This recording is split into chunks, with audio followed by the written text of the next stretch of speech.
பிறக்கிறது ஆம்பளை புள்ளையா இருந்தா தான் அவன் எனக்கு வயக்காட்டுல உதவியா இருப்பான். நம்ம பிள்ளைய நல்லா படிக்க வைக்கணுங்க. நம்மள மாதிரி வயக்காட்டுல வேலை செய்ய விடாம ராசா மாதிரி வளர்க்கணும்.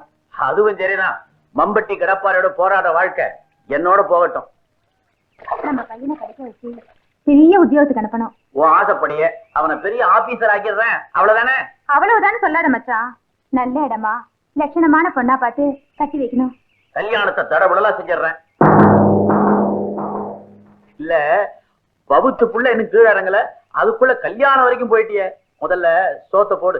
உனக்கு பிடிச்ச மாதிரி மாங்காய் தொக்கு மோர் மிளகாலாம் கொண்டு வந்திருக்கேன். போடு சீக்கிரம் புள்ள, பவுரு பசிக்குது இல்ல? உனக்கு என்னத்துலயும் அவசரம்தான். இரு மச்சான், மோர் மிளகா தரேன். மறந்துட்டேன்.